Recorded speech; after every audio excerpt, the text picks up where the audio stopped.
Hello everyone. नमस्कार साथियों, मैं मनीष कुमार शर्मा स्वागत करता हूं आपका एक बार फिर यादवेंद्र स्मार्ट क्लासेस पर, जिस पर आप एसएससी और रेलवे की तैयारी कर रहे हैं। जैसा कि आपको पता है 9 बज चुके हैं, थोड़ा सा लेट हुआ है हमारा सेशन, लेकिन आपकी क्लास आपके सामने आ चुकी है, लाइव में आ चुका हूं। तो फिजिक्स की क्लासेस हम कंटिन्यू करने वाले हैं। आपको पता है कि आज जो क्लास होने वाली है वो आपकी क्लास नंबर 20 है। इससे पहले आपकी 19 क्लास हो चुकी हैं और उसकी प्लेलिस्ट बना दी गई है। आप उस प्लेलिस्ट में जाके उन क्लासेस को देख सकते हो। और ये इंपॉर्टेंट इस वजह से है क्योंकि यहाँ पे क्या है, आपको चैप्टर वाइज क्वेश्चन सीरीज चलाई जा रही है। तो आप यहाँ पे हर चैप्टर के क्वेश्चंस यहाँ पे कर सकते हो, हर चैप्टर से क्वेश्चंस आप यहाँ पे प्रैक्टिस कर सकते हो। तो इसी तरीके से आज हम फिर से आपके सामने है एक नए चैप्टर के, सॉरी नए चैप्टर नहीं है, हम कल एक चैप्टर पढ़ चुके हैं, यानी ऑप्टिक्स को पढ़ रहे हैं, लाइट को पढ़ रहे हैं, प्रकाशिकी को पढ़ रहे हैं। और प्रकाशिकी में आपका जो सेकंड पार्ट है, यहाँ पे कह सकते हैं उसके आगे के क्वेश्चन मैंने बताया था हम बेस से लेके चलेंगे। तो उस बेस को कंप्लीट करने के लिए कल हमने बेस को पढ़ा, अब उससे आगे के क्वेश्चन आज हम करने वाले हैं। तो जितने साथी मेरे साथ में जुड़े हैं मैं उनसे कहना चाहूंगा कि आप सेशन को शेयर कर दीजिए, और शेयर करने के बाद में हम क्लासेस को स्टार्ट करेंगे और आपके क्वेश्चन जो आपके प्रीवियस ईयर में आए हुए क्वेश्चंस हैं उनको कंटिन्यू करेंगे। ठीक है भाई। पलक सिंह, पूजा, रेशमा, सभी को, Aditya Chaudhary, good evening. Start करते हैं। हाँ भाई 9 बजे मिलते हैं, 9 बज चुके हैं और 9:09 हो चुकी हैं। अब क्लासेस स्टार्ट हो चुकी है, थोड़ा सा लेट हुई थी। ठीक है, स्टार्ट करते हैं आज का पहला क्वेश्चन। और क्वेश्चन नंबर 1 आपके मोबाइल की स्क्रीन पर आ चुका है। हैप्पी धनतेरस सभी को भाई, हैप्पी धनतेरस सभी को। ठीक है, कुछ किसी को कुछ याद है या नहीं? हाँ मुझे याद है। पूजा हैप्पी बर्थडे। कल आज जो है पूजा का बर्थडे है और धनतेरस भी है, तो happy Dhanteras and happy birthday. ठीक है, और जितने साथी हैं सभी लोग विश कर दो पूजा को। बात करते हैं आज का पहला क्वेश्चन। पहला क्वेश्चन आपसे क्या कहता है? जब प्रकाश किरण सघन माध्यम से विरल माध्यम में प्रवेश करती है, जब प्रकाश किरण विरल माध्यम से, सॉरी सघन माध्यम से विरल माध्यम में प्रवेश करे। सघन का मतलब है डेंस एरिया। सघन का मतलब क्या है? डेंस मीडियम होगा, जहां पे डेंसिटी ज्यादा होगी, जहां पे मॉलिक्यूल्स पास में होंगे। और दूसरा कौन सा है? विरल माध्यम। विरल माध्यम क्या होगा? जहां पे डेंसिटी कम होगी, जैसे हम रेयरर मीडियम कह रहे हैं, और यहां पे मॉलिक्यूल्स जो होंगे वो दूर दूर होंगे। तो होगा क्या यहां पे? तो बात करते हैं कि यह अविलंब की ओर झुक जाती है, तो यहां पे अविलंब आया। नॉर्मल क्या होता है? अब हम उस नॉर्मल की बात करने वाले हैं। तो यहां पे आप एक बात देखो, जैसे मैंने बोला कि ये कोई एक मीडियम है, तो बोला क्या इसने? सघन माध्यम से विरल माध्यम की ओर। तो जैसे मैं बात करूंगा कि सघन माध्यम, ये होगा आपका सघन माध्यम यानी डेंस मीडियम, और दूसरा कौन सा आपका? विरल माध्यम यानी रेयरर मीडियम। अब होगा क्या यहां पे आपका आता है नॉर्मल। तो ये आपका क्या है? ये नॉर्मल है, जिसे मैं नॉर्मल कह रहा हूं, और इसको हिंदी में क्या कहते हैं? अविलंब कहते हैं। इस नॉर्मल को क्या कहते हैं? अविलंब कहते हैं। यहां पे क्या है? कोई प्रकाश किरण आती है। यहां पे क्या है?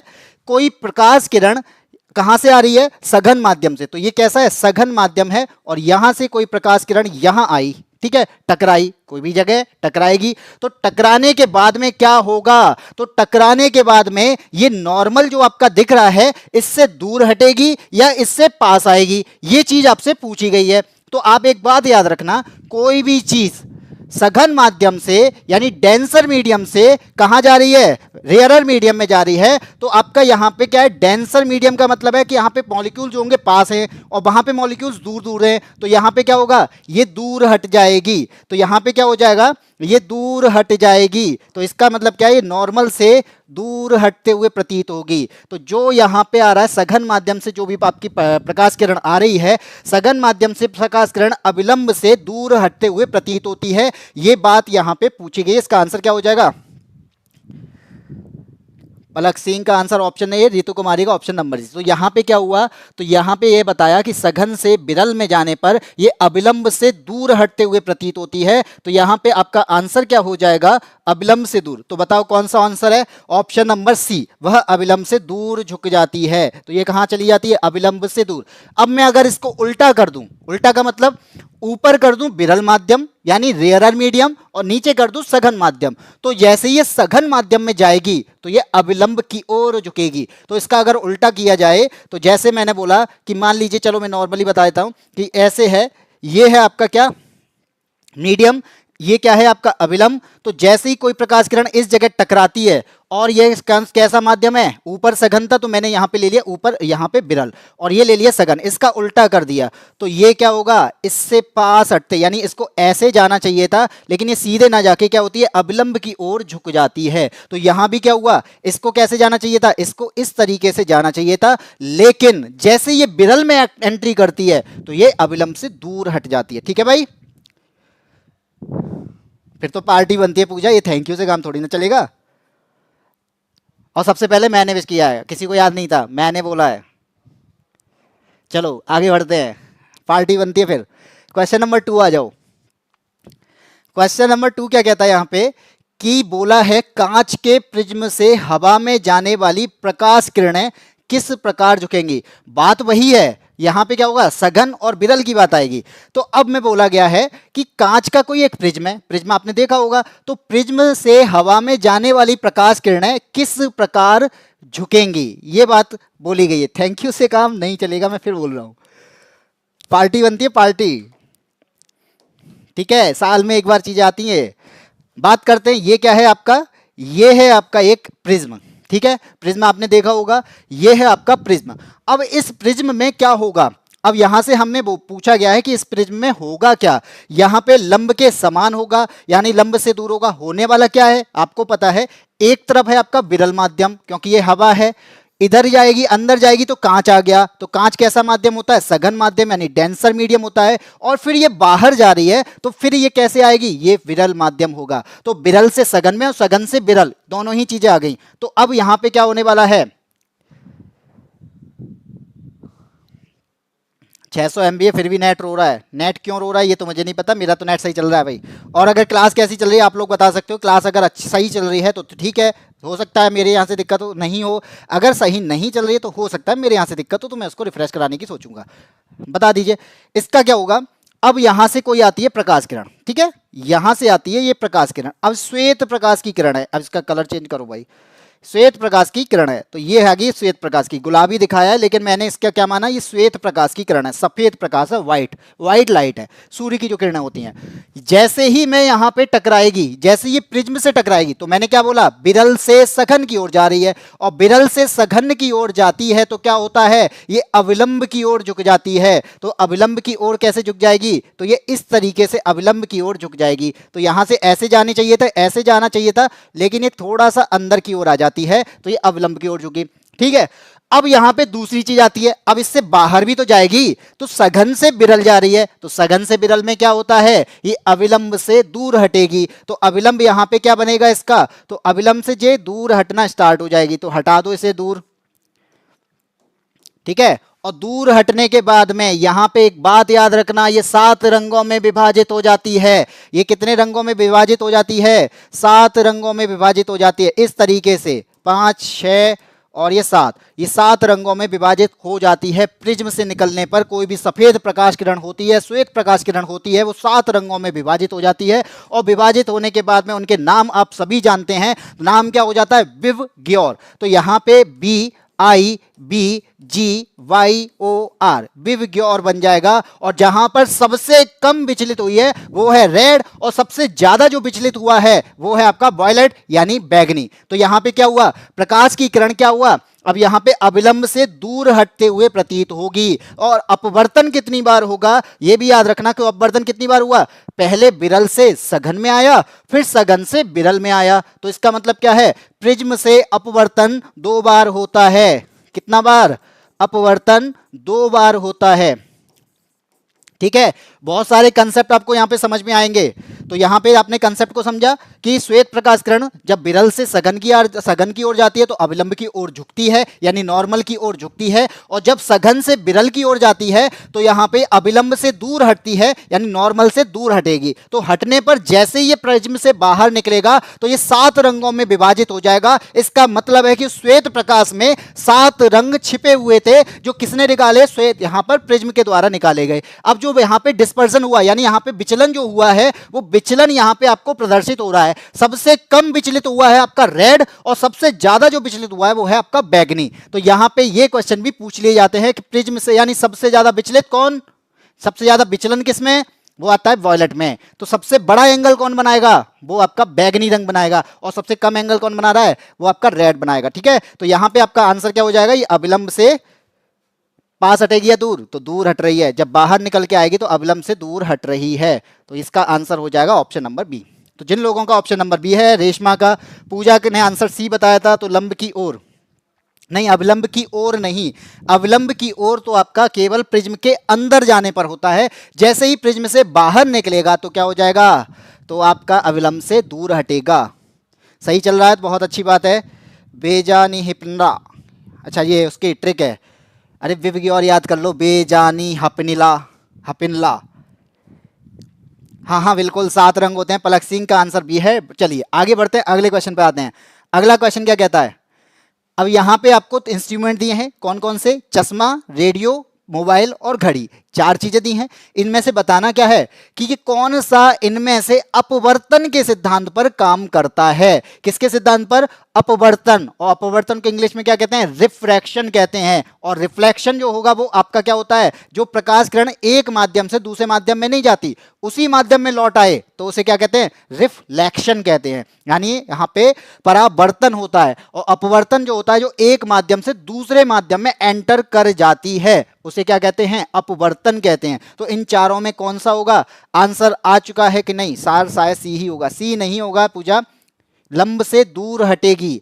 यहां पे अपवर्तन का सोचो ना, अपवर्तन यहां पे 2 बार होगा, पहले वो विरल से सघन में आएगा, फिर सघन से विरल में जाएगा। तो एक बात बताओ, जब कोई माध्यम कैसा है, विरल है, यानी रेयरर मीडियम है, वो रेयरर से कहां जाएगा, जब वो आएगा किसमें, सघन में, यानी डेंसर में, तो वो यहां पे हमेशा अविलंब की ओर झुकेगा। कैसे झुकेगा, अविलंब की ओर झुकेगा। और जब अविलंब से दूर जाना होगा तो वहां पे उल्टा हो जाएगा, क्या कि डेंसर मीडियम से रेयरर मीडियम, और डेंसर से रेयरर में वो अविलंब से दूर हटेगा। तो प्रिज्म से बाहर निकलने पर क्या होगा, प्रिज्म डेंसर है और बाहर क्या है, रेयरर है, तो डेंसर से रेयरर में अविलंब से दूर हटेगा। ये बात आप याद रखो, ठीक है।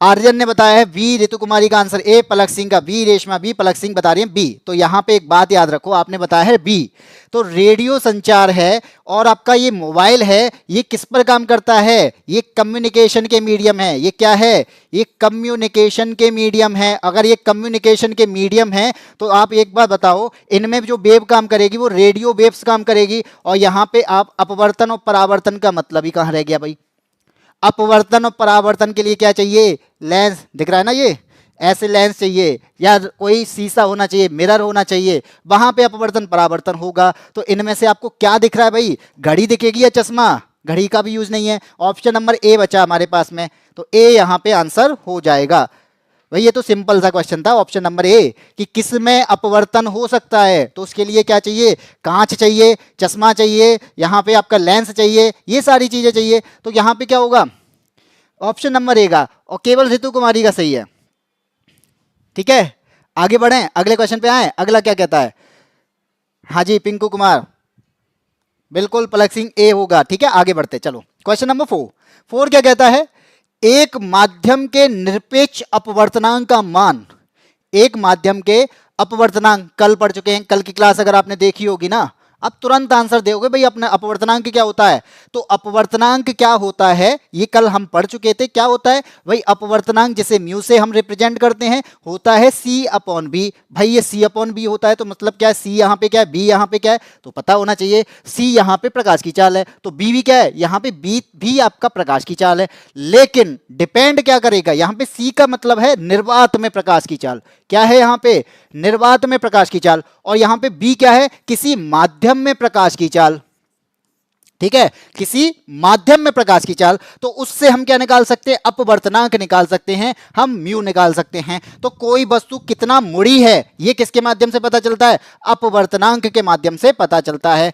ठीक है, अब आप बताइए कि सी जो है वो हमेशा बड़ा होगा बी से, कैसे होगा, कैसे होगा, ये कैसे कह दिया, तो आपको मालूम होना चाहिए कि मैक्सिमम प्रकाश की चाल किस में होती है, वो तो निर्वात में होती है। और निर्वात में प्रकाश की चाल कितनी होती है, 3 × 10⁸ मीटर पर सेकंड होती है, जो क्या होती है, मैक्सिमम होती है। तो अगर ये ऊपर है, अगर ये ऊपर है तो यहां पे हम जब डिवाइड करेंगे तो किससे कर रहे होंगे, मैंने माना कि मैं वायु में प्रकाश की चाल से डिवाइड करूं, तो वायु में प्रकाश की चाल कितनी होती है 2.99 इंटू 10⁸ 8 मीटर पर सेकेंड। ठीक है, अब आप इसको डिवाइड करके देख लो भाई, कर लो। 3 इंटू 10⁸ 8 है और ये है आपका 2.99 इंटू 10⁸8, तो n⁸8 कट गए, बचा 3/2.99। भाई इससे डिवाइड करोगे तो एक से ज्यादा ही आंसर आएगा। 2.99 3 से डिवाइड करोगे यानी 3 को डिवाइड करोगे तो 1 टाइम तो ये जाएगा ही, जबकि अगर 1 टाइम जा रहा है तो इसका मतलब क्या होगा, इस पे जो आंसर आएगा वो क्या होगा, एक से ज्यादा ही आएगा। क्यों आएगा, क्योंकि मैक्सिमम जो मान है वो मेरे पास ऊपर है, और यहां पे ऊपर अगर मैक्सिमम है नीचे मिनिमम है तो आंसर क्या आएगा, 1 से ज्यादा ही आएगा। आएगा कि नहीं आएगा? हाँ जी पलक सिंह, 3 इंटू 10⁸8 जो होती है वो निर्वात में प्रकाश की चाल है। यहां पे आंसर क्या हो जाएगा, यहां पे अब इसको डिवाइड करोगे तो मान जो आएगा वो मोर देन 1 आएगा, एक से ज्यादा आएगा। ये बात आप हमेशा याद रखना कि यहां पे C हमेशा सबसे बड़ा है। C कोई भी आपका माध्यम ले लो, कोई भी मीडियम ले लो, उन सब में सबसे बड़ा या सबसे ज्यादा चाल जो होती है वो निर्वात में होती है प्रकाश की चाल, 3 इंटू 10⁸8 यानी 3 लाख किलोमीटर पर सेकेंड। तो यहां पे आपका वो डिवाइड किसी से भी कर लो, किसी भी मीडियम वाले से कर लो, हमेशा एक से ज्यादा आएगा। ठीक है, सभी का आंसर सही है, ऋतु कुमारी का, पूजा का, पलक सिंह का, रेशमा का, सबके आंसर सही हैं। आगे बढ़ते हैं, अगर नहीं समझ में आया हो तो फिर दोबारा पूछ सकते हो, कोई दिक्कत नहीं है, मैं बता दूंगा। क्वेश्चन नंबर आते हैं 5 पर। क्या कहता है, इनमें से किसका उपयोग करते हुए अपवर्तनांक के मान की गणना की जा सकती है? तो जो हमने अभी अपवर्तनांक पढ़ा, इनमें से हम किसका यूज करें कि उससे हम क्या निकाल सकते हैं, अपवर्तनांक की गणना कर सकते हैं, यानी अपवर्तनांक को कैलकुलेट कर सकते हैं। किसके द्वारा भाई, ओम के नियम के द्वारा, मैक्सवेल के नियम, स्नेल का नियम और न्यूटन का नियम। तो आपका आंसर क्या हो जाएगा, ऋतु कुमारी का ऑप्शन नंबर सी या आर्यन राज का ऑप्शन नंबर सी। तो बिल्कुल देखो, ओम का नियम इलेक्ट्रिसिटी में हम पढ़ चुके हैं, मैक्सवेल का भी इलेक्ट्रिसिटी में आता है, न्यूटन का नियम आपका फोर्स में आता है, बचा कौन सा, स्नेल का नियम। तो आपका आंसर क्या हो जाएगा, ऑप्शन नंबर सी हो जाएगा। अब अगर मैं पूछूं कि किस तरीके से, तो आपको पता होना चाहिए कि मेरे पास में मान लो ये कोई मीडियम है, ये है कोई मीडियम, ठीक है, यानी यहां पे क्या है, ये आपका नॉर्मल जहां से प्रकाश की किरण टकराएगी, तो ये कोई प्रकाश की किरण इससे टकराई, ठीक है। तो प्रकाश की किरण जिसे कहते हैं हम क्या, इंसिडेंट रेज, क्या कहते हैं, इंसिडेंट रे, यानी आपतित किरण कहते हैं। क्या कह रहे हैं हम इसे, आपतित किरण।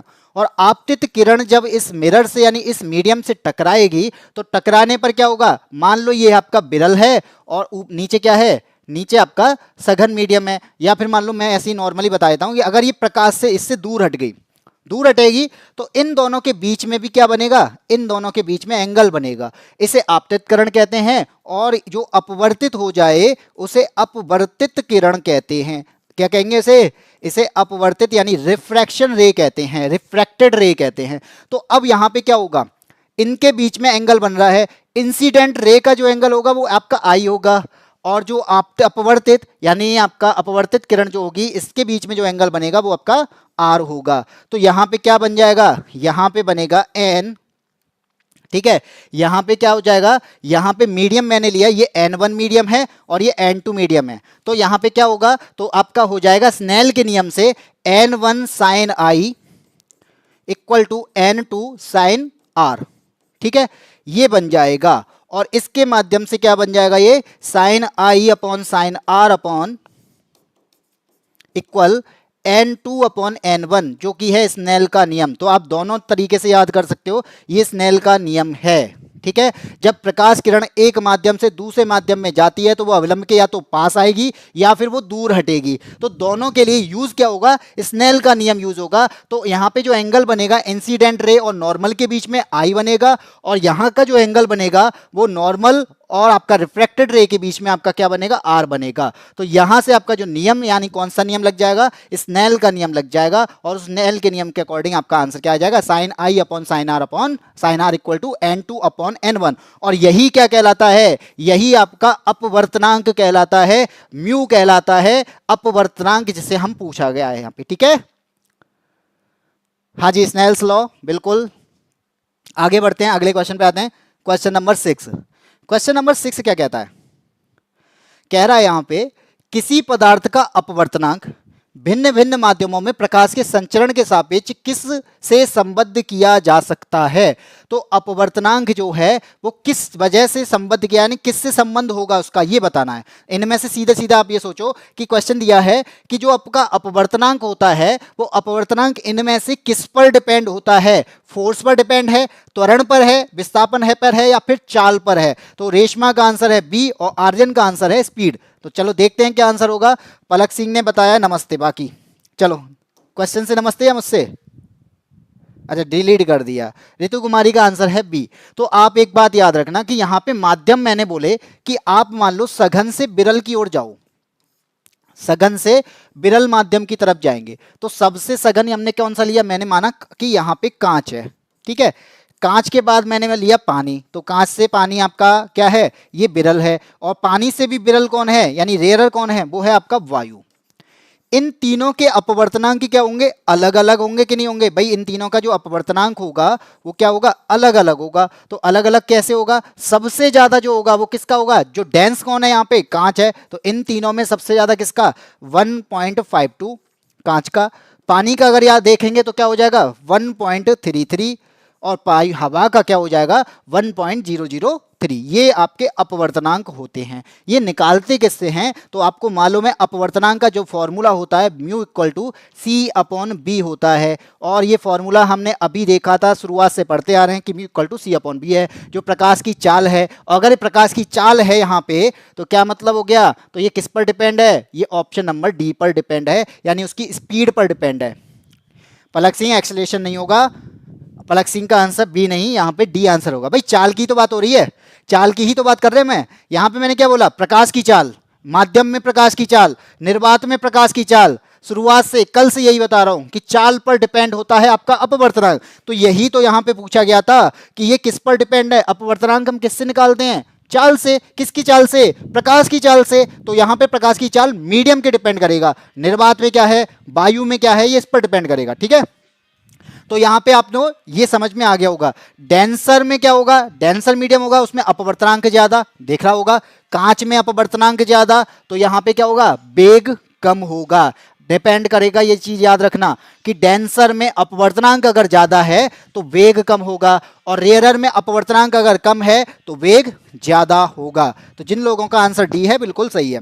इतनी बात समझ में आई है या नहीं? अगर नहीं आई है तो पूछ सकते हो, कोई डाउट है तो पूछ सकते हो कि जब भी यहाँ पे सघन और विरल की माध्यम की बात आएगी और अपवर्तनांक की बात पूछी जाएगी तो सघन में अपवर्तनांक तो ज़्यादा होता है लेकिन वेग कम होता है, वायु में अपवर्तनांक तो कम होता है लेकिन वेग ज़्यादा होता है। ठीक है, आगे बढ़ते हैं, अगले पर आते हैं। क्वेश्चन नंबर 7 क्या कहता है? 7 कह रहा है यहाँ पे कि एक प्रकाश किरण जो है वो हवा से 1.33 के अपवर्तनांक वाले जल में प्रवेश करती है। तो यहां पे फिर से बात आ गई अपवर्तनांक की। तो जल का अपवर्तनांक क्या दे रखा है? 1.33। हवा से जा रही है, कहां पे? जल में जा रही है। तो हवा से किस अपवर्तनांक में जा रही है? 1.33। और ये 1.33 है किसका? जल का है। तो यहां पे किरण का क्या होगा ये पूछा जा रहा है। अविलंब से दूर हटेगी, झुकेगी, अविलंब की ओर झुकेगी, अविलंब के लंबवत जाएगी और अविलंब के समानांतर जाएगी। तो आपको पता है कि जब भी कोई भी प्रकाश किरण एक मीडियम से दूसरी मीडियम में जाए या तो वो दूर हटेगी या फिर वो पास आएगी। तो हमारे सी और डी ऑप्शन तो यहां पे गलत हो गए। बचा कौन सा? अवलंब की ओर झुकेगी और अवलंब से दूर होगी। बस ये पता चला। अब बात करते हैं इसकी। एक बात आती है हवा की और दूसरी कह रहा है वो जल की, पानी की। और इस जल का दिया है 1.33। तो यहाँ पे हवा का जो मीडियम, हवा का जो अपवर्तनांक होता है वो क्या होता है? अभी देखा था 1.0 यार लगभग आप 1 ही मान लो, इसे 1.003 होता है, इसको 1 मान लो।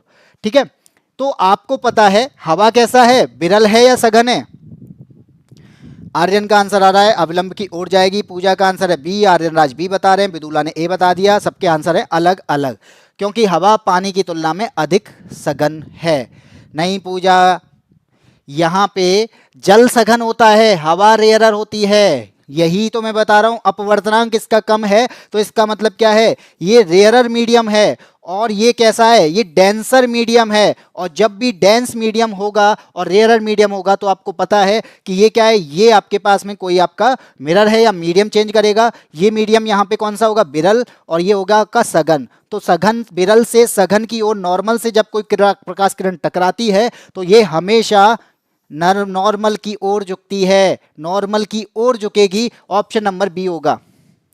क्या होगा, ये नॉर्मल की ओर झुकेगी। तो विरल से सघन की ओर जाने पर यहां पे प्रकाश किरण जो है वो अविलंब की ओर झुकेगी, और इसका उल्टा सघन से विरल की ओर जाने पर प्रकाश किरण अविलंब से दूर हटेगी। तो यहां पे हवा क्या है, रेयरर मीडियम है, जल क्या है, डेंसर मीडियम है। रेयर से डेंसर में जा रही है तो क्या होगा, अविलंब की ओर झुक जाएगी। हाँ, गलती से मिस्टेक हो गया, कोई बात नहीं है। वाटर का अपवर्तनांक कम है। अरे वाटर का अपवर्तनांक तो ज्यादा है ना, 1.33 है। वाटर का अपवर्तनांक जो है वो 1.33 है। वही हवा का भी लिखना चाहो, चलो पूरा लिख लो, 1.003। कौन ज्यादा हुआ, तो यही तो ज्यादा हुआ। सही है, ठीक है। अब आए अगले क्वेश्चन पे, क्वेश्चन नंबर 8। 8 क्या कहता है, 8 ने पूछा है श्वेत प्रकाश का वह घटक जिसका अपवर्तनांक अधिकतम होता है वह कौन सा रंग होता है। यानी श्वेत प्रकाश जो है, अभी हमने देखा था कि जो श्वेत प्रकाश होता है प्रिज्म से टकराने पर 7 रंगों में विभाजित होता है। तो इसका मतलब क्या है, श्वेत प्रकाश के अंदर कितने रंग हैं, 7 रंग के 7 रंग होते हैं। तो यहां पे यही पूछा है कि किसका अपवर्तनांक क्या होगा, यानी जिसका अपवर्तनांक अधिकतम होगा, यानी मैक्सिमम किसका होगा। ए कहता है भाई लाल का, बी कहता है बैगनी का, सी कहता है पीला है, और डी कहता है हरा है। तो यहां पे आपको पता है श्वेत प्रकाश किरण कितने पार्ट में डिवाइड होती है, 7 में, और उसे हम क्या कहते हैं, विवग्योर कहते हैं। ये आपको पता चल चुका है, ठीक है, इतनी बात पता है। अब बात करें, मैं तरंग दैर्घ्य की बात करूं तो इनमें तरंग दैर्घ्य का बढ़ता क्रम कौन सा है, तो तरंग दैर्घ्य का बढ़ता क्रम कौन सा है, किसकी वेवलेंथ ज्यादा होती है, रेड की। तो इसका मतलब है वॉयलेट से अगर मैं रेड की तरफ बढ़ूं तो यहां पे क्या होगा, वेवलेंथ जो है वो बढ़ेगी, और वेवलेंथ को हम क्या कहते हैं, तरंग दैर्घ्य कहते हैं। तो यहां पे आपको पता है कि जैसे जैसे मैं वॉयलेट से आगे बढ़ूं तो क्या होगा, वेवलेंथ तो बढ़ती जाएगी। तो जहां पे आपका जैसे वॉयलेट है, ब्लू है, येलो है, तो इनकी वेवलेंथ क्या है, बढ़ती चली जा रही है, और मैक्सिमम किसकी है, रेड की। अब बात करेंगे अपवर्तनांक की। अपवर्तनांक जो होगा वो यहां से रेड से वॉयलेट की तरफ जाने पर क्या होता है, तो यहां पे याद रखना कि रेड से वॉयलेट की ओर जाने पर ये क्या होगा, यहां पे अपवर्तनांक जो होगा वो क्या होगा, बढ़ेगा। ये इसका उल्टा होता है। इसका मतलब क्या है, इसका मतलब है कि इन दोनों में संबंध होता है। म्यू जो होता है इनवर्सली प्रोपोर्शनल होता है किसके, यहाँ पे लैम्डा के स्क्वायर के। ये बस ये जो आपका यहाँ पे रिलेशन निकल के आया है इसको आपको याद रखना है कि यहाँ पे म्यू जो होता है, म्यू जिसे हम कहते हैं अपवर्तनांक, और लैम्डा जिसे हम कहते हैं तरंग दैर्घ्य। तो यहाँ पे म्यू जो होगा वो लैम्डा के स्क्वायर का इनवर्सली प्रोपोर्शनल होता है। तो अब आप याद रखो, मैं लैम्डा को बढ़ा दूं तो क्या होगा, म्यू कम हो जाएगा, यानी तरंग दैर्घ्य को बढ़ा दूं तो यहाँ पे अपवर्तनांक कम हो जाएगा। मैं तरंग दैर्घ्य को घटा दूं तो अपवर्तनांक ज्यादा हो जाएगा। तो आप बताओ हमसे क्या पूछा है, अपवर्तनांक ज्यादा किसका होगा, जिसका तरंग दैर्घ्य सबसे कम होगा, और तरंग दैर्घ्य सबसे कम किसका है, बैगनी का है। यहां पे आपको दिख रहा होगा तरंग दैर्घ्य किसका सबसे कम है, बैगनी का है। तो आंसर क्या हो जाएगा, ऑप्शन नंबर बी हो जाएगा कि बैगनी की तरंग दैर्घ्य सबसे ज्यादा है, इसीलिए इसका अपवर्तनांक सबसे कम होगा, सॉरी सबसे ज्यादा होगा। बैगनी की तरंग दैर्घ्य सबसे कम है इसलिए इसका अपवर्तनांक जो होगा वो सबसे ज्यादा होगा। बिल्कुल बी होना चाहिए, बिल्कुल बी ही है इसका आंसर। ऋतु कुमारी बी आंसर, पूजा का बी आंसर, बिल्कुल समझ में आ गया होगा। बस इतना याद रखना, इनमें जो रिलेशन होता है वो म्यू इनवर्सली प्रोपोर्शनल होता है 1/लैम्डा स्क्वायर के। तो यहाँ पे लैम्डा तरंग दैर्घ्य है। अब इसका मतलब है इनवर्सली का होने का मतलब है कि लैम्डा बढ़ेगा म्यू घटेगा, लैम्डा घटेगा म्यू बढ़ेगा। ठीक है, आगे बढ़े, अगले क्वेश्चन पे आए, क्वेश्चन नंबर 9। 9 क्या कहता है, 9 कह रहा है यहाँ पे हीरे के अपवर्तनांक की बात कर रहा है। 9 हीरे के अपवर्तनांक की बात कर रहा है। यहाँ पे हीरे का अपवर्तनांक दिया है 2.42। चलो इसे क्या कहेंगे भाई, म्यू कहते हैं, म्यू से रिप्रेजेंट करते हैं। तो म्यू हमें क्या दिया है, 2.42 दिया है और ये क्या है, ये हीरे का अपवर्तनांक है, तो ये याद भी कर लेना। तो हमसे पूछी गई है प्रकाश की चाल जो होती है ना, राम राम चित्रांशी चौहान, तो यहाँ पे प्रकाश की जो चाल होती है वो हीरे में कितनी होती है, हीरे में कितनी होती है प्रकाश की चाल, हमसे ये पूछा गया है। म्यू हमें दे रखा है और हमें क्या पता होता है, म्यू इक्वल टू होता है सी अपॉन बी, यानी अपवर्तनांक जो होता है प्रकाश, जो निर्वात में प्रकाश की चाल बटे माध्यम में प्रकाश की चाल। माध्यम क्या है, माध्यम आपका हीरा है, तो हीरा की हमें पता करना है, तो क्या हो जाएगा, म्यू मुझे दे रखा है कितना 2.42 और सी कितना है 3 इंटू 10⁸ और b मुझे निकालना है, निकल जाएगा भाई, निकल जाएगा, कैसे निकलेगा, तो b इक्वल टू हो जाएगा आपका 3 इंटू 10⁸ अपॉन 2.42। तो यहाँ पे 10⁸ तो आएगा ही और मीटर पर सेकंड आएगा ही, क्योंकि वेग ही निकाल रहे हैं। 2.42 का डिवाइड करना है 3 से, क्या आंसर आएगा। मैं लेट हो गई, हाँ जी बिल्कुल लेट हो गए, 9 बजे क्लास होती है, मैं खुद लेट हुआ था। अब ये सोच लो मैं लेट हूं, उससे भी ज्यादा आप लेट हो। ऋतु कुमारी ने आंसर दिया है, बिल्कुल आंसर क्या हो जाएगा 1.24 इंटू 10⁸ मीटर पर सेकेंड। ये कैसे निकाला है, ये बस सीधा सीधा आपको आंसर निकाला था। यहाँ पे दे रखा था म्यू का मान दे रखा है, यानी हीरे का अपवर्तनांक दे रखा था, मुझसे हीरे में प्रकाश की चाल पूछी थी, तो यहाँ पे मेरे को निर्वात में प्रकाश की चाल का पता है 3 इंटू 10⁸ होती है, तो मुझे क्या निकालना है, म्यू मुझे दे रखा है, सी मुझे पता है, बी मुझे निकालना है। 3 चीजों में से 2 चीज मेरे पास में पता हो, मैं तीसरी चीज अपने आप ही निकाल दूं। ठीक है, आगे समझ, आगे बढ़े। क्वेश्चन नंबर 10, 10 क्या कहता है, क्वेश्चन नंबर 10 पे आते हैं जल्दी जल्दी। एक प्रकाश किरण, कोई प्रकाश किरण दे रखी है, दो माध्यमों को पृथक करने वाले इंटरफेस पर 45 डिग्री के आपतन कोण पर आपतित होती है।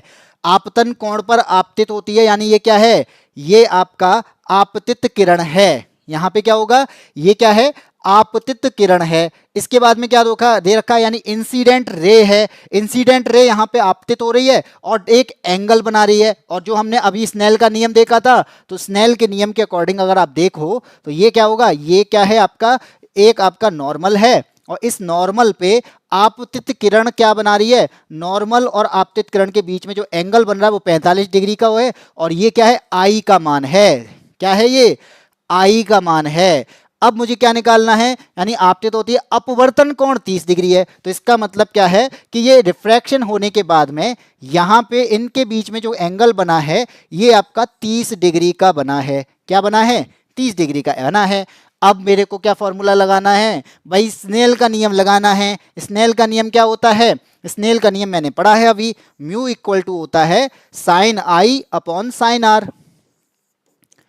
ठीक है, साइन आई की वैल्यू मुझे 45 दे रखी है, तो ये हो जाएगा आपका साइन 45, और साइन आर की वैल्यू मुझे क्या दे रखी है, 30 दे रखी है। बस मान क्या रखना है, मान रखना है। साइन 45 का मान क्या होता है 1/√2, और साइन 30 का जो मान होता है वो क्या होता है 1/2। तो ये क्या बनेगा 2/√2, और √2 से 2 कैंसिल करेंगे तो ये आएगा √2। आंसर हो जाएगा ऑप्शन नंबर ए।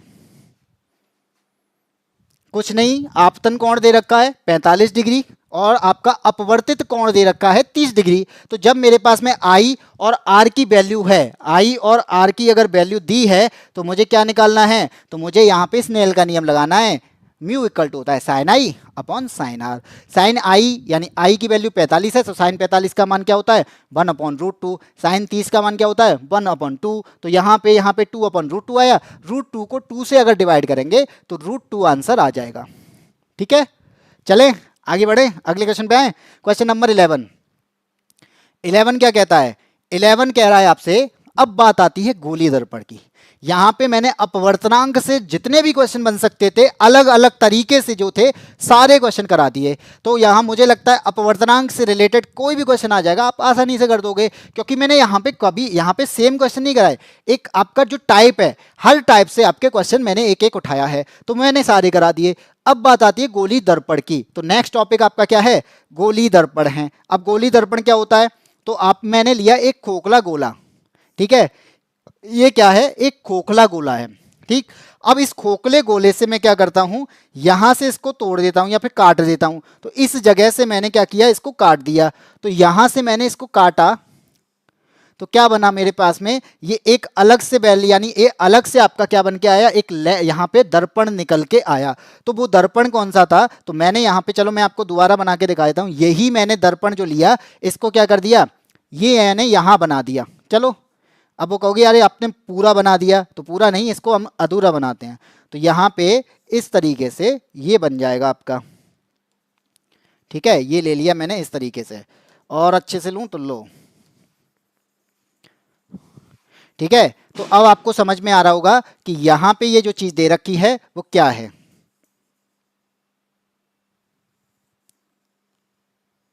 ठीक है, ये आपका गोली दर्पण मैंने निकाल लिया, इसमें से इसको निकाला है। तो जब मैंने इसमें से इसको निकाला है तो इसके पास में क्या होगा, अब यहाँ पे जब प्रकाश की किरण आएगी, उस किरण के लिए बात करते हैं, तो यहाँ पे क्या क्या होता है इसके अंदर, तो ये होती है आपकी मुख्य अक्ष। ठीक है, ये है आपकी क्या, मुख्य अक्ष, इसे कहते हैं मुख्य अक्ष, यानी मेजर एक्सिस होती है। और इस मेजर एक्सिस पर क्या क्या होता है, इस मेजर एक्सिस पर क्या क्या होता है, इसे कहते हैं, यहां पे होता है आपका वक्रता केंद्र, जिसे कहते हैं सेंटर ऑफ कर्वेचर। क्या होता है, वक्रता केंद्र होता है, वक्रता केंद्र हो गया। यहां पे होता है आपका फोकस, एफ यहाँ पे फोकस है, और इस जगह पर, जिस जगह से यहाँ पे आपका सेंटर ऑफ कर्वेचर, यहाँ पे क्या है आपका गोली दर्पण का पार्ट है, इस जगह पर आपका क्या होगा, इस जगह पर होता है ध्रुव, जिसे हम कहते हैं पोल। ठीक है, तो गोली दर्पण में क्या क्या होता है, तो गोली दर्पण में इस तरीके से, एक होती है आपकी मेजर एक्सिस, एक होता है आपका इसका केंद्र, इस गोली दर्पण का केंद्र। क्यों है केंद्र यहाँ पे, क्योंकि ये पूरा ही कभी एक गोला हुआ करता था, मैंने इससे काट के इसको बनाया है। जैसे ही मैंने इसको काटा तो यहाँ पे इसका जो केंद्र था, अगर मैं इसको बना दूं सी से लेके पूरा, तो एक गोली दर्पण, पूरा गोली दर्पण बन जाएगा। ठीक है, तो यहाँ पे यानी खोखला गोला बन जाएगा। तो ये हो गया आपका ध्रुव, इस पर से एक वक्रता केंद्र, और इसके आधे पर होता है आपका फोकस, और एक सतह पर क्या कर दी जाती है, और एक सतह पर इसकी पॉलिश कर दी जाती है। तो ये पॉलिश जो है ना, ये आपको जो पॉलिश की है, ये पॉलिश जो होती है वो AgNO3 यानी सिल्वर नाइट्रेट की पॉलिश की जाती है। अगर आपसे क्वेश्चन पूछा जाए किसकी पॉलिश की जाती है, सिल्वर नाइट्रेट की पॉलिश की जाती है।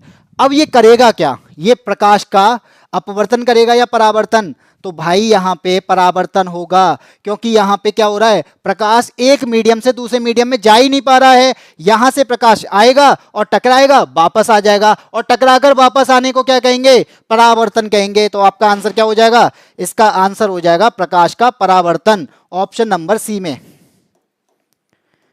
क्या हो गया, ऑप्शन नंबर सी आंसर हो जाएगा। ठीक है, किस किस का आंसर सही है, चित्रांशी का आंसर सही है, option number c. Reflection of light बिल्कुल सही है पूजा का। ऐसा क्वेश्चन एक दिन मैराथन करा दीजिए सर, बिल्कुल हो जाएगी, दर्पण की हालत खराब है। हाँ बिल्कुल खराब है भाई, जैसा बन पाया आपके सामने है। 11 नंबर क्वेश्चन है, 11 का सी है। 10 वाले जैसा क्वेश्चन एक दिन करा दिया। अच्छा 10 वाला कौन सा था, हाँ ठीक है, जैसे ऐसे क्वेश्चन मैं आपको फिर से करा दूंगा। ये बात हुई है, जैसे ही आपकी दिवाली निकल जाएगी तो उसके बाद में एक मैराथन इस टाइप से रहेगी, एक आपकी थ्योरी की मैराथन और एक आपके न्यूमेरिकल की मैराथन रहेगी, तो वो मैं आपको करा दूंगा आगे। ठीक है, पहले इसको करते हैं, आगे बढ़ते हैं, क्वेश्चन नंबर आते हैं 12 पे। तो यहाँ पे अब बात आती है परावर्तन के नियम की। तो परावर्तन के नियम इनमें से किस दर्पण के लिए सत्य हैं, तो आपके यहाँ पे दर्पण कितने हैं, एक आपका अवतल दर्पण, एक उत्तल दर्पण और एक समतल दर्पण, ये तीनों दर्पण के बारे में बात कर रहा है। इनमें से पूछा है कि जो परावर्तन होता है ना, रिफ्लेक्शन जो होता है वो इनमें से किस में होता है, या तो तीनों में होता है या फिर केवल बी और सी में होता है, यानी उत्तल और समतल में होता है। सी कहता है नहीं, ए और बी में होता है, यानी उत्तल और अवतल में होता है, और डी ने कुछ बताया नहीं क्योंकि वो दिख नहीं रहा, तो डी को छोड़ दो, केवल ए बी सी में से आंसर होगा। बताओ क्या होगा, ऋतु कुमारी का आंसर सी है, आर्यन ने बताया ए। तो एक बात याद रखना कि कोई भी दर्पण हो, दर्पण कोई भी हो, वहां पे क्या होगा, हमेशा रिफ्लेक्शन होगा। कोई भी दर्पण हो, चाहे आपका समतल दर्पण है, चाहे वो आपका अवतल दर्पण है, चाहे वो आपका उत्तल दर्पण है, दर्पण कोई भी हो तो यहां पे हमेशा रिफ्लेक्शन ही होगा, लाइट को ये रिफ्लेक्ट ही करेगा। तो आंसर क्या हो जाएगा भाई, आंसर हो जाएगा ऑप्शन नंबर ए। ठीक है, ऋतु कुमारी बिल्कुल, चित्रांशी चौहान, ऋतु कुमारी दोनों का आंसर सही है। आर्यन राज तीनों में बिल्कुल, आर्यन राज का भी सही आंसर है। तो यहाँ पे ये बात याद रखना कि दर्पण चाहे आपका अवतल हो, चाहे वो आपका उत्तल हो, चाहे वो आपका समतल हो, तीनों में रिफ्लेक्शन ही होने वाला है। ठीक है, आगे बढ़े, अगले क्वेश्चन पे आए। क्वेश्चन नंबर क्या आता है? क्वेश्चन नंबर आता है 13। गोलाकार दर्पण यानी गोली दर्पण, गोलाकार दर्पण यानी मतलब क्या है? गोली दर्पण, एक खोखला गोला है, उस खोखले गोले से एक लैप का दर्पण निकाल लिया। 11 का ए था, 11 का ए था, हाँ भाई 11 का तो ए है ही।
प्रॉब्लम ठीक है, चेंज करता हूँ।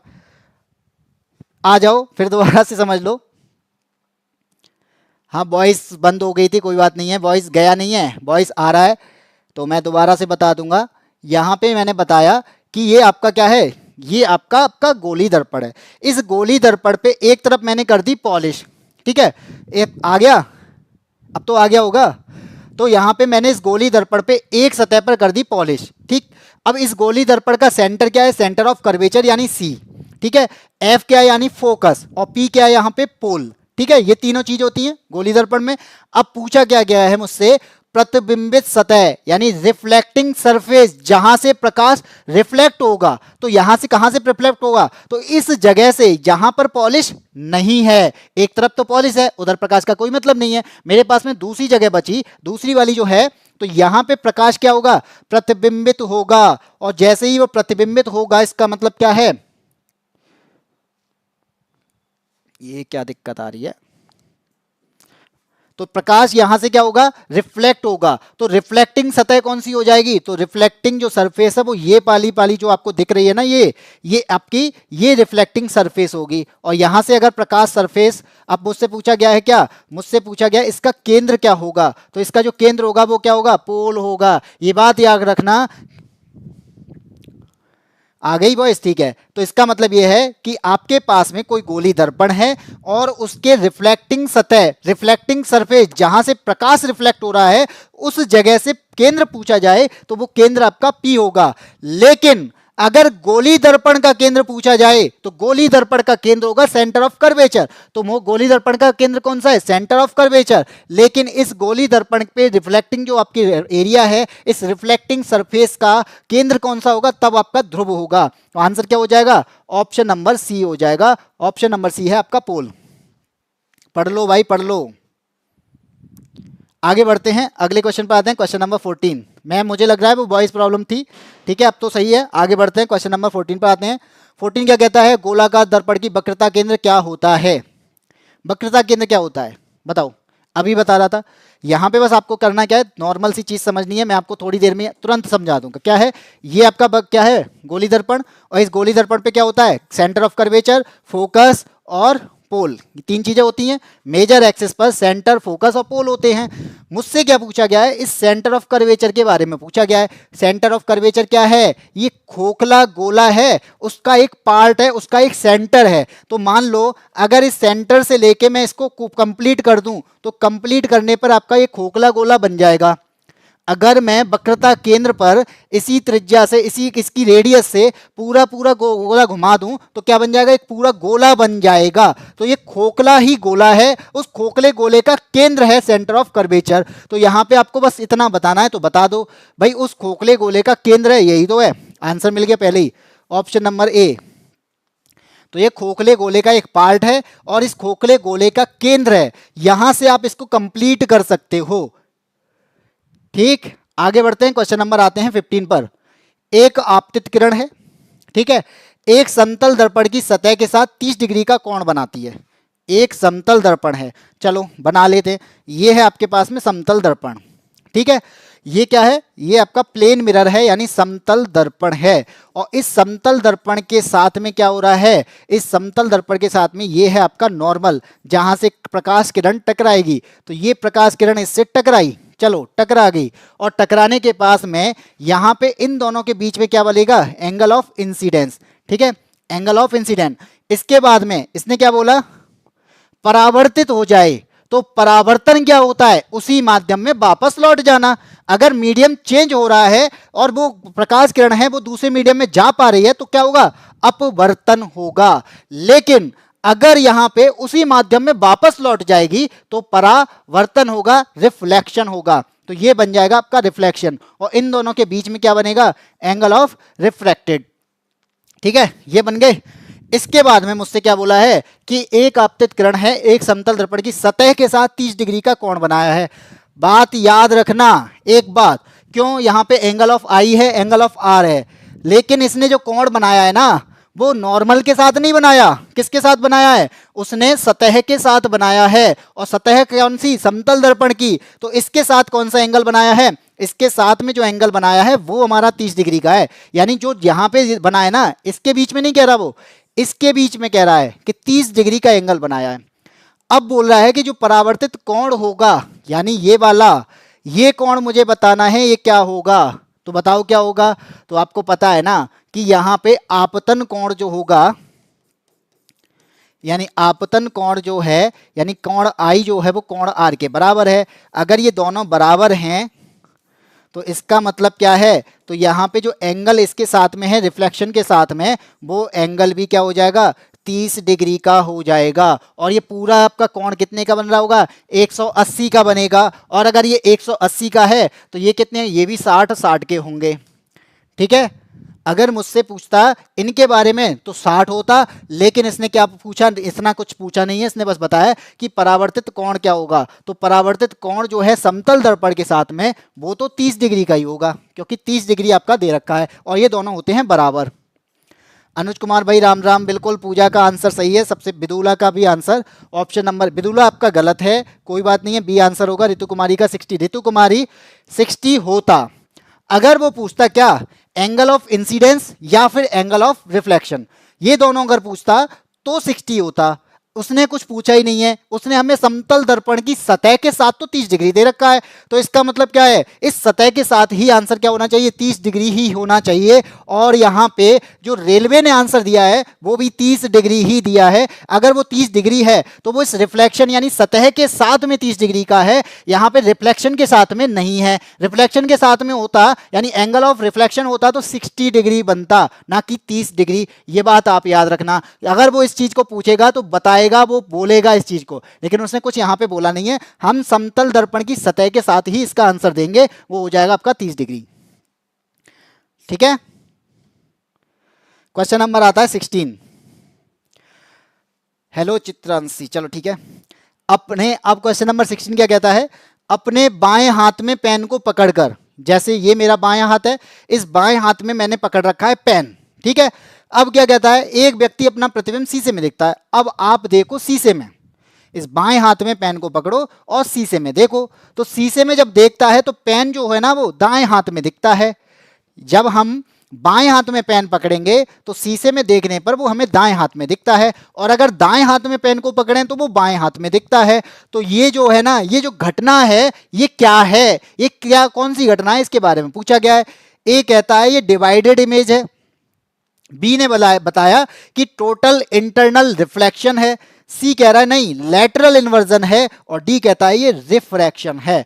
तो यहां पे आप याद रखना कि जब भी कोई भी यानी मिरर है तो मिरर में क्या होगा, अगर मैंने राइट पकड़ा है किसी चीज को तो मिरर में देखने पर वो चीज हमें कैसी दिखाई देगी, लेफ्ट में दिखाई देगी। अगर मिरर में मैं पी देख रहा हूं तो मिरर में मुझे पी साइड ऐसे दिखेगा, मैंने अगर बी देखा स्मॉल बी तो वो मुझे स्मॉल डी दिखेगा। ये होता है आपका रिफ्लेक्शन है या क्या है, ये इन्वर्जन है। और कैसा इन्वर्जन है, ये व्युत्क्रमण है। यहां पर कैसा है, लेटरल इन्वर्जन है। तो आपका क्या आंसर हो जाएगा, ऑप्शन नंबर सी है। यानी व्युत्क्रमण का मतलब होता है उल्टा, व्युत्क्रमण का मतलब क्या होता है, उल्टा होता है। तो इसका मतलब यहां पे आंसर क्या होगा, लेटरल इन्वर्जन होगा। ठीक है, तो यहां पे आपसे अगर पूछा जाए कि मिरर में जो राइट होता है वो लेफ्ट किस वजह से दिखता है, तो वो लेटरल इन्वर्जन की वजह से दिखता है। ओके, आगे बढ़ें। क्वेश्चन नंबर आता है 17। 17 क्या कहता है, क्वेश्चन नंबर 17 कह रहा है, नमस्ते भाई आदित्य चौधरी, साइंस है भाई याद रखना। 17 कहता है परावर्तन के बाद, परावर्तन हो रहा है, उसके बाद वस्तु का समान आकार का वास्तविक और उल्टा प्रतिबिंब प्राप्त करने के लिए वस्तु को कहाँ रखा जाना चाहिए। तो यहाँ पे वस्तु क्या है, समान आकार की हो, यानी समान आकार होना चाहिए। और कैसा होना चाहिए, वास्तविक यानी रियल इमेज बननी चाहिए। और कैसा होना चाहिए भाई, प्रतिबिंब जो है, इमेज जो है वो हमेशा क्या हो, उल्टी बने। और वो वस्तु जो है वो कहाँ पे रखी जानी चाहिए। तो आपको पता है ये क्या है, ये है आपका गोली दर्पण। कौन सा गोली दर्पण, तो वो मुझे यहाँ पे अभी बताना है। तो अब क्या होगा, यहाँ पे जब भी, एक बात याद रखना कि उत्तल दर्पण में रिफ्लेक्शन में प्रतिबिंब जो होगा वो छोटा बनेगा, और जहाँ पे हमेशा अवतल दर्पण में हमेशा उल्टा बनेगा, हमेशा अवतल दर्पण में उल्टा बनेगा। और मुझसे यहाँ पे क्या पूछा गया है, उल्टे के बारे में पूछा गया है। तो आपका उत्तल दोनों गलत हो जाएंगे। बचा मेरे पास में ए और बी। भाई सभी को धनतेरस की शुभकामनाएं। सर जी VSF ऐसी भाई अनुज बता तो दिया था कि क्लास नहीं हो पाएगी। बाकी जो भी है और क्लासेस, अदर क्लासेस आप देखना चाहते हो तो आप उस पर देख सकते हो। रीजन क्या है कि BSF SCM के पास के लिए हमारे पास में टीचर्स मतलब अवेलेबल नहीं है। जैसे ही आपकी क्लासेस जो रहती है मोस्टली आपको SSC की क्लासेस मिलेंगी। SSC के अलावा आपको यहाँ पे दिख रहा है रेलवे की क्लासेस, पुलिस की क्लासेस, पुलिस के अलावा यहाँ पे आपको टीचिंग की क्लासेस भी कुछ दिनों में दिख जाएगी। और यहाँ पे जो क्लासेस है आपको RO ARO की भी क्लासेस दिख रही होंगी। ठीक है, अब बात करते हैं यहाँ पे। तो अवतल दर्पण, जब भी अवतल दर्पण की बात करेंगे तो उसमें उल्टा बनेगा। तो मुझसे उल्टे के बारे में पूछा गया तो मुझे तुरंत पता चल गया ये अवतल दर्पण की बात कर रहा है। तो ये कौन सा दर्पण हो गया, ये हो गया आपका अवतल दर्पण। ये कैसा है, अवतल है। और अवतल दर्पण में जो बाहर वाली एरिया है इस पे क्या होती है, पॉलिश होती है, अंदर वाली रिफ्लेक्टेड सरफेस होती है। अब वस्तु जो होगी कहाँ होगी, या तो सेंटर ऑफ कर्वेचर, यहाँ पे मैंने क्या बताया था, सेंटर ऑफ कर्वेचर होता है, फोकस होता है और पोल होता है, ये तीन चीजें होती हैं। ठीक, मुझसे बोला गया है कि वस्तु को ऐसी जगह रखूं कि जहां पे उसका आकार, जो इमेज जो बने वो कैसी बने, वो समान आकार की बने। तो होगा क्या कि जब यहाँ पे 5 कंडीशन बनती, याद रखना कि यहाँ पर अवतल दर्पण के साथ में 5 कंडीशन बनती हैं। जब वस्तु कहाँ पे हो, अनंत पे हो। जब वस्तु कहाँ पर हो, अनंत पे हो। जब वस्तु अनंत और सेंटर ऑफ कर्वेचर के बीच में हो। जब वस्तु सेंटर ऑफ कर्वेचर पर हो। जब वस्तु सेंटर ऑफ कर्वेचर और फोकस पर हो। और जब वस्तु सेंटर ऑफ कर्वेचर या फिर कह सकते फोकस पर हो। तो यहां पर ये 5 कंडीशन आपकी बनती हैं। जब कोई वस्तु अनंत पर रखी होगी तो उसका जो रिफ्लेक्शन होगा, उसका जो आपका कह सकते हो कि जो आपका प्रतिबिंब बनेगा वो बहुत बड़ा बनेगा। ठीक है, वो कैसा बनेगा, बहुत बड़ा बनेगा और हमेशा उल्टा बनेगा, वास्तविक बनेगा। तो अवतल दर्पण की जितनी भी कंडीशन है वो वास्तविक और उल्टा बनेगा, ये आप याद रख लो। अवतल दर्पण की सारी कंडीशन पे वास्तविक और उल्टा ही बन रहा है। तो अनंत पे है वो बहुत बड़ा। अगर यहाँ पे अनंत और सेंटर ऑफ कर्वेचर के बीच में रखूं तो वस्तु जो बनेगी वो कैसा प्रतिबिंब बनाएगी, बड़ा बनाएगी।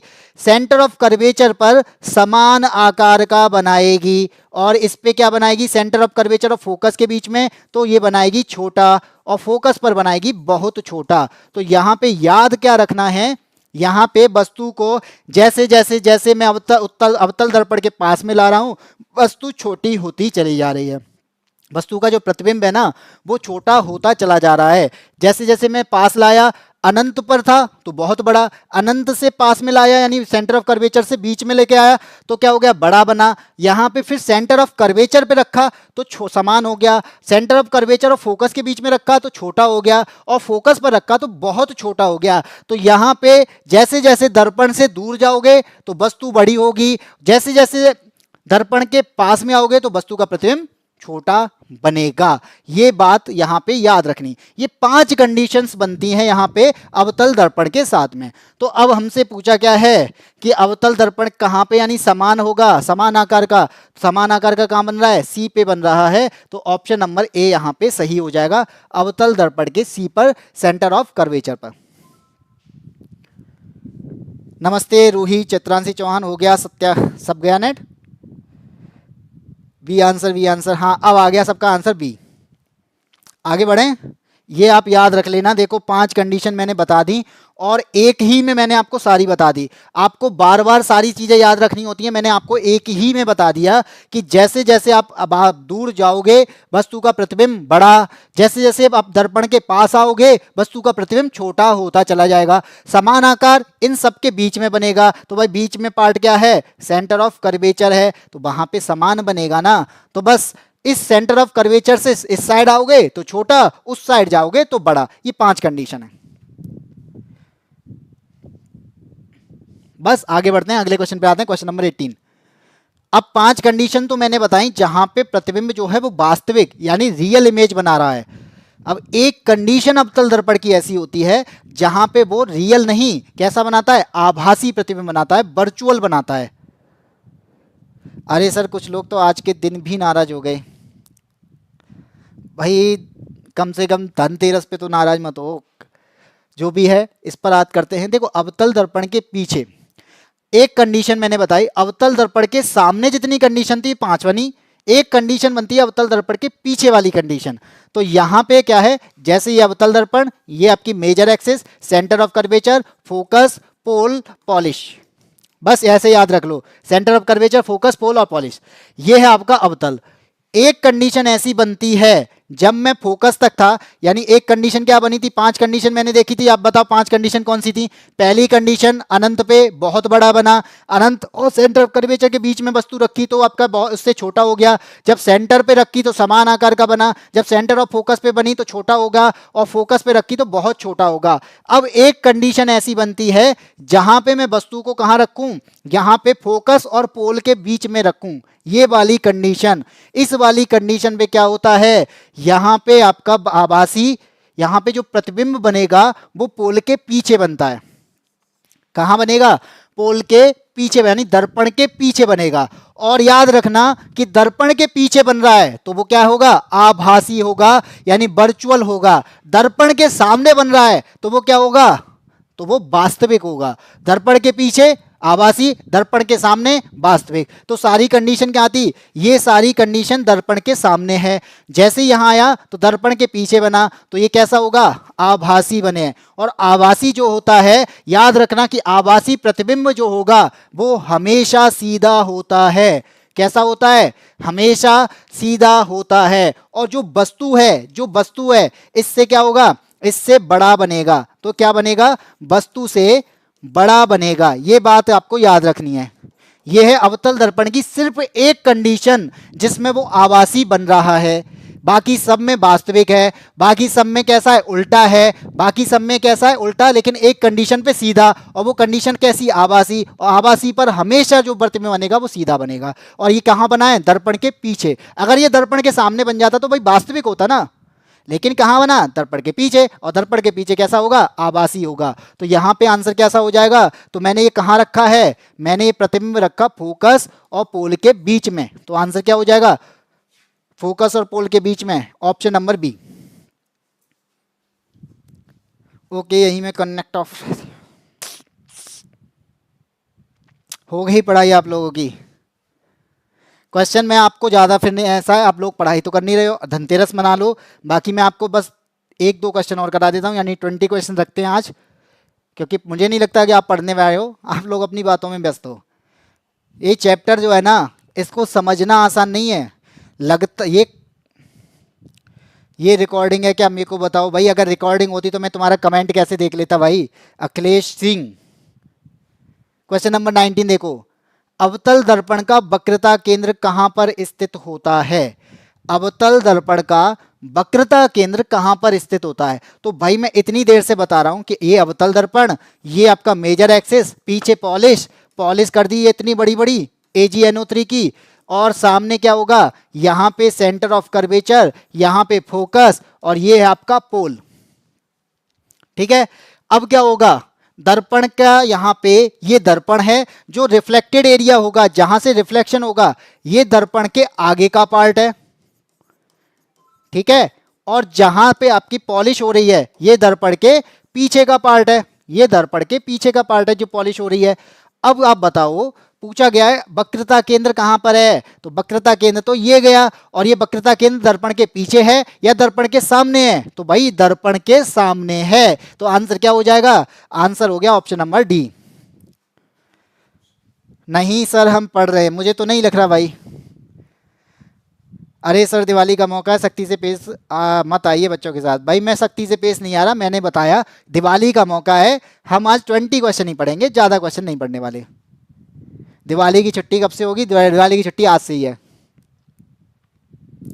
कहीं नहीं सर जी, हम इतने दिन से देख रहे हैं सारे बच्चे इसी तरीके से, कोई लाइक सब्सक्राइब नहीं बढ़ा था पाया, क्या करोगे करेंगे बताओ। भाई मैं तो पढ़ाने आता हूँ, लाइक सब्सक्राइब करना ये बच्चों के हाथ में, उनको लगता है अच्छा पढ़ा रहे हैं लाइक कर देंगे और चैनल को सब्सक्राइब कर लेंगे, अगले दिन उन्हें आना होगा तो ठीक है। जिसे नहीं आना है वो नहीं आएगा, जिसे आना है वो बिना सब्सक्राइब के भी आ जाएगा, और जिसे सब्सक्राइब करना है वो अपने आप से कर देगा। कहते ना कि भाई अपने आप गुरु दक्षिणा देना किसी चीज़ को है। अगर ये इंसान आपके लिए मेहनत कर रहा है तो हाँ, अपने आप से दिल से इच्छा करती है कि इसके लिए कुछ किया जाए। अब क्या किया जाए, हम लोग कुछ करने के लिए क्या कर सकते हैं, बस सब्सक्राइब कर सकते हैं, तो कर सकते हो। और इसका मन नहीं है वो नहीं करेगा, 100 बार कह लो, जिसे नहीं करना वो नहीं करेगा। ठीक है भाई अखिलेश सिंह, आगे बढ़ते हैं क्वेश्चन नंबर 20 पे।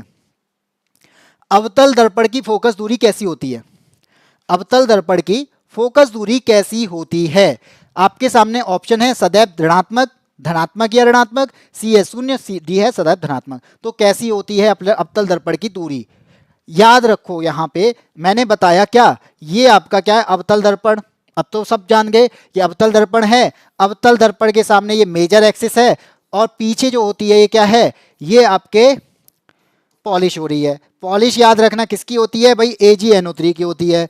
यहाँ पे AgNO3 की पॉलिश कर देते हैं, और इसके सामने क्या है, रिफ्लेक्टिंग एरिया होता है, जहाँ से रिफ्लेक्ट होती है। क्या होगा यहाँ पे होता है सेंटर ऑफ कर्वेचर, यहाँ पे होता है फोकस, और ये हो गया आपका पोल। और ये दर्पण कौन सा है, ये अवतल दर्पण है। ठीक है, इतनी बात समझ में आई। अब मुझसे क्या पूछा गया है, फोकस दूरी कैसी होती है, तो ये आप बताओ फोकस दूरी कहाँ पर है। तो हम जब भी फोकस दूरी की बात करेंगे तो फोकस दूरी कहाँ से देखी जाती है, फोकस दूरी इस पॉइंट से देखी जाती है, यहाँ से, यानी इस वाले एरिया से आपकी फोकस दूरी देखी जाती है। ठीक है, अब यहाँ से आप फोकस दूरी को देखोगे तो एक साइड तो आपका ये हो गया इस साइड, और एक साइड आपका ये हो गया, दोनों साइड है ना। तो यहां आप बताओ कि जब दर्पण के सामने की बात की जाएगी, दर्पण के सामने जो बात की जाएगी, वहां पे आपका जो प्रतिबिंब है वो क्या होगा, वास्तविक बनेगा। कैसा बनेगा, वास्तविक बनेगा। और यहां की जो फोकस दूरी होगी, दर्पण के सामने की फोकस दूरी कैसी होगी, नेगेटिव होगी। ये याद रखना कि दर्पण के सामने की जो फोकस दूरी होगी वो नेगेटिव होगी। ठीक है, जब भी आपका ये आपके एक्सिस है, इस एक्सिस से हम जब कहां पे देख रहे होंगे, जहां से आपका प्रकाश आ रहा है, जहां से रिफ्लेक्ट हो रहा है, उस साइड में आपका जो फोकस होगा वो कैसा होगा, वो आपका नेगेटिव होगा। और पीछे की तरफ में आए तब क्या होगा, वो पॉजिटिव होगा, यानी फोकस यहाँ पे क्या होगा, पॉजिटिव होगा, और इस जगह पर आभासी प्रतिबिंब बनेगा। तो जब याद रखना कि फोकस दूरी हमेशा नेगेटिव होती है। फोकस दूरी कैसी होती है, हमेशा नेगेटिव, यानी कुछ कंडीशन में पॉजिटिव हो जाती है लेकिन ये हमेशा नेगेटिव ली जाती है। तो प्रतिबिंब, अब यहां से प्रतिबिंब का पूछा जाता, फोकस दूरी तो नेगेटिव होती है लेकिन जो इमेज होती है ना वो धनात्मक और ऋणात्मक दोनों हो सकती है। सर मैंने सभी आईडी से आपके चैनल को सब्सक्राइब कर रखा। भाई थैंक यू भाई आदित्य चौधरी, लेकिन सभी आईडी से कर रखा है तो लेकिन आओगे तो तुम एक ही आईडी से। ज़्यादा खुश मत हो, मास्टर साहब पेड़ा ना खवा रहे तुम्हें। मास्टर साहब पेड़ा खवा देंगे लेकिन मास्टर साहब के सामने आओ तो। मास्टर साहब तो कई बार कहते रहे, हमारे यहाँ पे पूजा हुई थी, इनवाइट किया था, नहीं आए। कुछ लोग आए थे, ऐसा नहीं है सब नहीं आए, कुछ लोग जरूर आए थे। ठीक है, आज जो है आज की क्लास में मैं 20 आने के लिए क्वेश्चन तो आपके आगे भी हैं लेकिन आप लोगों का जो पढ़ाई का मन नहीं है ना, इसलिए मैं आज आपको 20 क्वेश्चन तक ही छोड़ रहा हूँ। क्वेश्चन नंबर 20 पर आज आपका यहाँ पे खत्म करता हूँ। ठीक है, आज के बाद में जब भी क्लास हो, अगर कल क्लास होती है, पहले ही मैं बता दे रहा हूँ, फिर कहोगे बंक मार दिए सर ने। पहले हम लोग स्टूडेंट थे तब मारते थे बंक, अब इसके बाद में जब हम टीचर बने तो अब भाई फिर भी बंक मार रहे हैं। लेकिन वास्तव में कुछ काम होते हैं, दिवाली का टाइम है तो मैं आपको बता दूं कि कल अगर क्लास होती है तो आपको 20 से आगे के क्वेश्चन कराए जाएंगे। अगर कल क्लास नहीं हो पाई तो आपको मंडे, यानी जब भी आपकी कोचिंग ओपन होगी यानी मंडे को, तो मंडे तक आपको शायद क्लास आपको फिजिक्स की मिल जाएगी। इसके बाद में हम कोई चैप्टर नहीं पढ़ने वाले, इसके बाद में हम मैराथन पढ़ेंगे और मैराथन के बाद में हम करेंगे केमिस्ट्री या बायोलॉजी। वो भी आप पे डिपेंड होगा कि आप लोग अगर केमिस्ट्री चाहोगे तो केमिस्ट्री होगी, नहीं तो आपके लिए बायोलॉजी होगी। हाँ जी भाई अखिलेश सिंह पूछ सकते हो, कोई दिक्कत नहीं है। ना है सर आप पढ़ाओ, नहीं आज बस इतना ही, नहीं तो आप लोग, मुझे दिख रहा है आप पढ़ नहीं रहे हो, कोई दिक्कत नहीं है। जब पढ़ाई का मन नहीं होता है ना तो मन फिर पढ़ना नहीं चाहिए उस टाइम पे। लेकिन ऐसा नहीं है, मैं बिल्कुल ये नहीं कहूँगा कि मत बिल्कुल मत पढ़ो, लेकिन हाँ अगर अभी आपका मन है कि हम थोड़ा सा इन्जॉय कर लें, आज धनतेरस है और दिवाली का भी टाइम है, तो मैं कह रहा हूँ थोड़ा सा आप इन्जॉय कर सकते हो। ठीक है,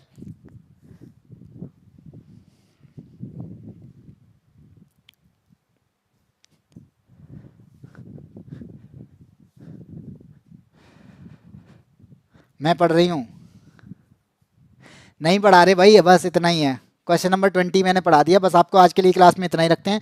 फिर हम फिर दोबारा से मिलने वाले हैं आपको, हो सकता है दिवाली के बाद। कल क्लास होती तो ठीक है, नहीं तो दिवाली के बाद मिलने वाले हैं, फिर हम मिलेंगे। उसके बाद में आपकी क्लास कंटिन्यू रहेंगी, कोई बंक नहीं होगा क्योंकि कोई त्यौहार नहीं, कोई बंक नहीं, सब कुछ सही रहेगा। ठीक है, तो आज की क्लास में इतना ही, फिर मिलते हैं आपके साथ में। किसी को पीडीएफ डाउनलोड करनी हो तो आप हमारे टेलीग्राम चैनल पे जा सकते हैं, और कोई डाउट हो तो आप इस नंबर पे भी पूछ सकते हैं। अगर आपसे नहीं पूछा गया अभी तो आप इस नंबर पर भी पूछ सकते हैं। बाकी आपके कमेंट में भी, कल मैंने आपसे पूछा था कि भाई एक आपको होमवर्क में क्वेश्चन पूछा था, केवल गौरी गौतम ने आंसर दिया था, बाकी किसी ने कोई आंसर नहीं दिया था। अब मैं आपसे कहता हूं कि आपके सामने मैं अब आपसे क्वेश्चन पूछूंगा, आंसर देगा उसको मैं एक तरीके से कह दूंगा कि मेरे लिए वो टॉपर होगा। ठीक है, चलिए आज की क्लास में इतना ही, फिर मिलेंगे, तब तक के लिए जय हिंद जय भारत।